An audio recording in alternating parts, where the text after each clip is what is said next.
السلام عليكم ورحمة الله وبركاته. ربنا يجعل بيوتكم دايما مليانة بالخير والبركة. النهاردة ان شاء الله هنعمل وصفة شيكال بخلطة سهلة وسريعة، والنتيجة طعم حكاية ومش هتاخد منك اي وقت خالص. يلا بينا نشوف هنعملها ازاي. انا كده جبت الشيكال بتاعي اهو. الشيكال ده مبطرخ وملحم، يعني الاتنين فيها كده وفيها كده. انا طبعا بغسله في طبق كبير وفيه مصفى علشان يصفي برضو ميته خالص. انت ممكن تفضيه في حاجة كبيرة تحت المية وتغسليه واحدة واحدة كده وتطلعيه برضو في الطبق بمصفى كده. المهم ان انت تغسليه حلو عشان بيبقى فيه رمل. انا بقى طبعا بشوف كده الراجل يقول لي ايه الشيكال دي مبطرخة، ويروح جايب واحدة تانية كده ويروح فاتحها من الحتة اللي هي ما بين الفقرات دي كده اهو ويتك عليها. بصوا كده دي مبطرخة اهيت، البطروخ بتاعها ما شاء الله. بصوا اهي دي كده. فانا طبعا غسلتها كويس وسبتها في الطبق اهو تصفي. ويلا بينا نعمل الخلطة سهلة وسريعة ومش هتاخد مننا وقت خالص. بصلاية وقطعتها كده كام قطعة كده عشان انا الكبة بتاعتي صغيرة، وقرن فلفل كبير برضو وهقطعه كده إيه قطع صغيرة عشان احطها في الكبة.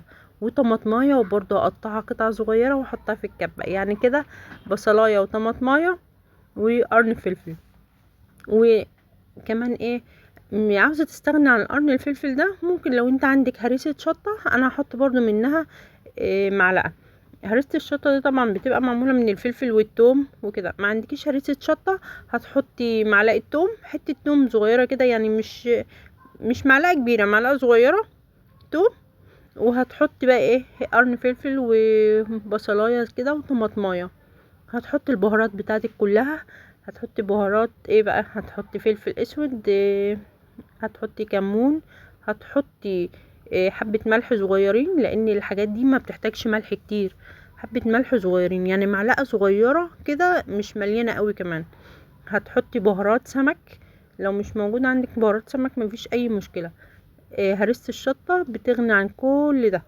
يبقى احنا عملنا تاني؟ حطينا فلفل، بصلاية، طماطمايه، والبهارات بتاعتك. ولو عندك هريسة شطة هتحطيها، ما عندكيش هتحطي معلقة توم صغيرة. وهنضربهم طبعا ويطلع بالشكل ده. بصوا ريحتها لوحدها بتبقى حكاية. جيب حلة طبعا تاخد الكمية اللي عندي، سواء بقى قليلة كتيرة كده طبعا ده حسب الموجود عندك اهو. هنزل بيها بقى في الطبق كده واحط الخلطة بتاعتي عليها اللي احنا ضربناها كده. الكلام الجميل ده. بصوا هي ريحتها لوحدها حكاية اهو كده.